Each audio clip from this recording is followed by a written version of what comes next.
Hello everyone and welcome to instant biology by doctor Neela. मैं फिर से आ गया हूँ आपके बीच में एक बहुत ही इंपॉर्टेंट इन्फॉर्मेशन के साथ। आप में से बहुत सारे स्टूडेंट्स परमानेंट गवर्नमेंट जॉब के लिए वेट करते हैं और चाहते हैं कि कोई परमानेंट गवर्नमेंट जॉब आए जिसमें वो अप्लाई कर सकें। लाइफ साइंस के स्टूडेंट्स, बायोटेक्नोलॉजी के, बायोकेमिस्ट्री के और अलाइड डिसिप्लिन के स्टूडेंट्स अक्सर मुझसे ये रिक्वेस्ट करते रहते हैं कि सर अगर कोई परमानेंट जॉब आए तो उसके बारे में ज़रूर बताएं। तो आज उसी सिलसिले में मैं ये वीडियो बना रहा हूँ और बहुत ही बेहतरीन जॉब्स आई हुई हैं, गवर्नमेंट जॉब्स हैं, परमानेंट जॉब्स हैं। तो इसमें आपको ज़रूर अप्लाई करना चाहिए और जो इसका एलिजिबिलिटी क्राइटेरिया है वो भी काफ़ी वाइड है। तो वीडियो शुरू करने से पहले आपसे एक हम्बल रिक्वेस्ट है कि अगर आपको चैनल पे दिया जाने वाला कंटेंट पसंद आता है, वो चाहे किसी भी तरीके से हो, चाहे वो एजुकेशनल पॉइंट ऑफ व्यू से हो या आपके जॉब से रिलेटेड इन्फॉर्मेशन का हो, तो आप इस वीडियो को ज़रूर लाइक करें और चैनल को ज़रूर सब्सक्राइब करें। थोड़ा सा हम आपसे सपोर्ट एक्सपेक्ट करते हैं ताकि हमारी आवाज़ बाकी स्टूडेंट्स तक भी पहुंच सके जिन तक इन्फॉर्मेशन नहीं पहुंच पाती। तो चलिए बिना देर किए हुए शुरू करते हैं। सबसे पहले तो आप वेबसाइट देख लीजिए कि आपको कहां से जाकर के सारी इन्फॉर्मेशन मिलने वाली है। तो ये है upsconline.gov.in। तो यूनियन पब्लिक सर्विस कमीशन जो है वो इसका एग्जामिनेशन कंडक्ट करवाएगा। आप सभी लोगों को उम्मीद है कि यूपीएससी के बारे में ज़रूर पता होगा, तो उसी से रिलेटेड ये इन्फॉर्मेशन आई हुई है।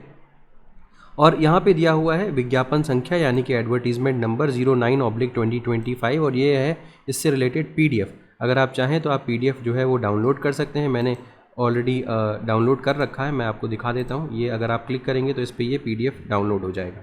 ठीक है, तो ये डिटेल्स दी हुई हैं इस पूरी जॉब की, लेकिन मैं आपको अलग अलग सेग्रीगेटेड करके दिखा देता हूँ कि कौन कौन सी वैकेंसीज़ आई हैं, क्या क्या डिटेल्स हैं, वो सब चीज़ें मैं दिखाता हूँ आपको। तो सबसे पहले तो देखिए यहाँ पे 3 वैकेंसीज़ हैं, 3 पोस्ट हैं जिनके अंडर में जो स्टूडेंट्स को लिया जाएगा या जो एप्लीकेशन फॉर्म्स हैं वो भरवाए जाएंगे। सबसे पहले तो बॉटनिस्ट की पोजीशन आई हुई है। बॉटनिस्ट की पोजीशन पे अगर हम क्लिक करें तो आप यहाँ पे एक नए पेज पे रिडायरेक्ट हो जाएंगे और यहाँ पे सारी डिटेल्स दी हुई है कि यहाँ पे किस मिनिस्ट्री के अंडर में आपको काम करना होगा। Ministry of environment, forest and climate change के अंदर। डिपार्टमेंट ऑफिस आपका बॉटनिकल सर्वे ऑफ इंडिया होगा और organisation botanical survey of India Kolkata होगा, यानी कि कोलकाता में आपकी जॉब लगेगी। अनरिजर्व कैटेगरी की एक पोजीशन आई हुई है।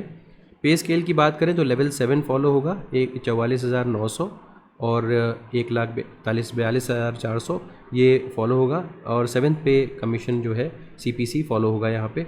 इसके अलावा emoluments excluding HRA and TA at the time of initial appointment will be rupees इतना।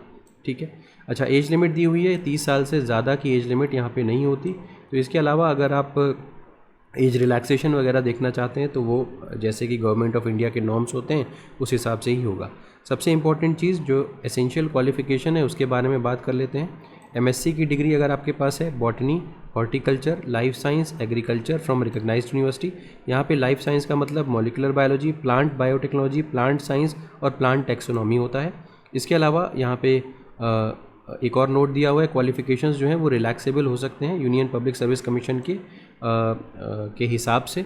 इसके अलावा एक्सपीरियंस के बारे में बात करें तो एक्सपीरियंस जो है वो 3 साल का experience of research in any of the following branches, this branch ये है।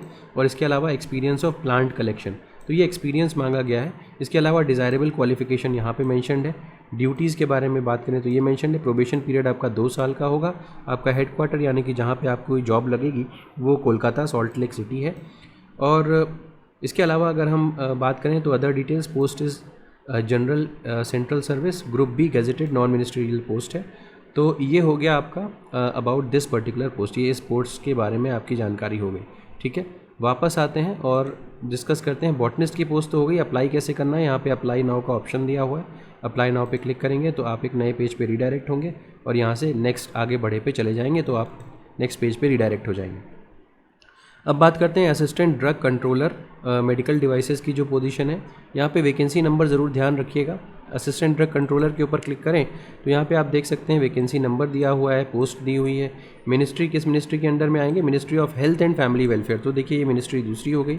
Department of health and family welfare, central drug standard control organisation CDSO में आपकी जॉब लगेगी, यानी कि ऑर्गेनाइजेशन जो है आपको अपॉइंट करने वाली वो है CDSCO। तो टोटल पोजीशंस अगर यहाँ पे देखें तो 10 पोजीशंस अनरिजर्व कैटेगरी की, 2 पोजीशन EWS की, 6 पोजीशंस OBC की, 3 पोजीशन SC, 1 पोजीशन ST और 1 पोजीशन फिजिकली डिसेबल्ड की, यानी कि टोटल मिला करके अगर देखें तो 22 पोजीशंस यहाँ पे अनाउंस्ड है। तो अच्छी खासी पोजीशंस है। पे लेवल 11 फॉलो होगा, 7 CPC का, एज लिमिट 40 से ज़्यादा नहीं होनी चाहिए।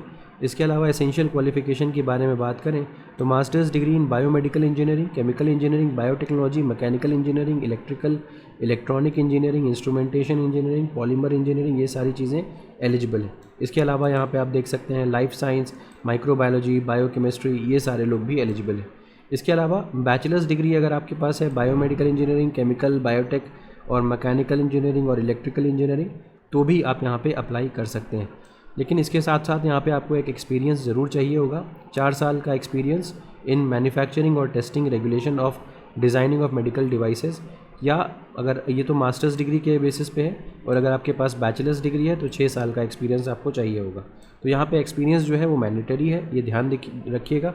बिना एक्सपीरियंस वाले स्टूडेंट्स को कंसिडर यहाँ पे नहीं करेंगे। ड्यूटीज़ यहाँ पे मेंशन्ड है और प्रोबेशन पीरियड अगेन 2 साल का होगा। इसके अलावा जो हेडक्वार्टर्स हैं वो CDSCO न्यू दिल्ली FDA भवन में होगा, और यहाँ पे इतनी बात दी हुई है। तो ये CDSCO की पोजीशंस जो 22 आई हुई हैं उससे रिलेटेड इन्फॉर्मेशन इतनी है। बैक जा सकते हैं, अप्लाई नाउ का बटन यहाँ पे दिया हुआ है, इसको देख के अप्लाई कर सकते हैं।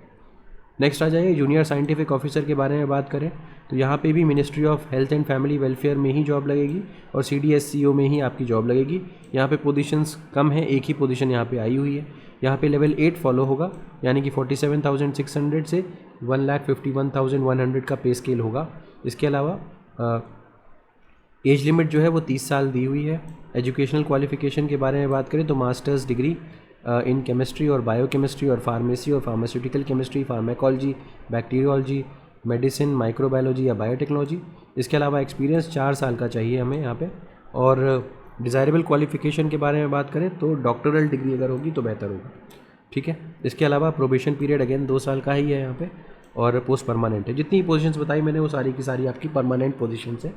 तो और सैलरी बहुत अच्छी है, बट एक प्रॉब्लम है कि यहाँ पे जो फ्रेशर्स हैं वो अलाउड नहीं है। सभी जॉब्स में कुछ ना कुछ एक्सपीरियंस ज़रूर मांगा हुआ है। तो बैक चले जाते हैं। तो ये सारी की सारी डिटेल्स हो गई।